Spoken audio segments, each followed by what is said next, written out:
নবীজি বলেন কোন বান্দা আল্লাহর সবচেয়ে ঘনিষ্ঠ হয়, আকরাব সবচেয়ে ঘনিষ্ঠ হয় যখন সে সেজদা করে। সেজদা করে।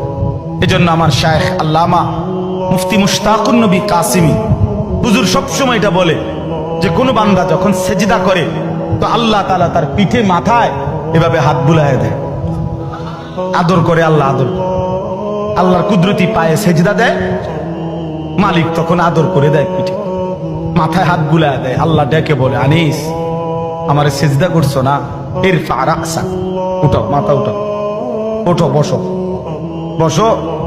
আর কিছু বলবা কিনা বলো। তো বান্দা বলে আত্তাহিয়াতু লিল্লাহি ওয়াস সালাওয়াতু ওয়াত তাইয়্যিবাত। আল্লাহ বলে আচ্ছা আমার প্রশংসা করলাম, খুশি হলাম, আর কিছু? আল্লাহুম্মা সাল্লি আলা মুহাম্মাদ ওয়া আলা আলি মুহাম্মাদ। ও মাশাআল্লাহ, আমার বন্ধুর প্রশংসা করলা, দুরূদ পড়লা, আমি এত খুশি হলাম, এখন কিছু আর বলবা? তো বান্দা বলে আল্লাহ সেজদা দিয়ে আপনার কাছে আসলাম, আপনার প্রশংসা করলাম, আপনার বন্ধুর দুরূদ পড়লাম, একটা উদ্দেশ্য আছে, মাকসাদ আছে। কি মাকসাদ, কি উদ্দেশ্য? আল্লাহুম্মা ইন্নী যালামতু নাফসি যুলমান কাসীরা।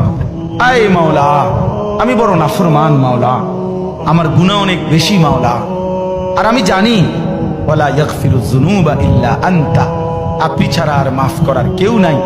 এই জন্য আপনার এত কাছে আসলাম, আপনার স্পর্শ পেলাম, আপনার বড় আকরাব ঘনিষ্ঠ হলাম। উদ্দেশ্য হলো ফাগফিরলি মাগফিরাতাম মিন ইনদিক, আপনার পক্ষ থেকে আমারে ক্ষমা করে দেন, ওয়ারহামনি, আমার একটু দয়া করে দেন, ইন্নাকা আনতাল গফুরুর রহিম, আপনি মাফ করবেন না কা, আপনি তো ক্ষমাশীল, আপনি দয়া করবেন না কেন, আপনি তো রহিম, দয়াবান। আল্লাহ বলে কস কি রে বান্দা, এত আদর করে বললে মাফ না করি কেন? কি কইছেন এখন? আল্লাহু আকবার। এই জন্য বান্দা যখন সালাম ফিরায় এই ডানে বামে, তখনই একবার কি পড়ে, অর্থাৎ উদ্দেশ্য হলো সে সালাম ফিরাইয়াই আল্লাহু আকবার বলে, অর্থ বলে আর মানুষের জানায় ভাই সাহেব আল্লাহ বহুত বড় মহান, উনি আমার মাফ করে দিচ্ছে। আল্লাহু আকবার।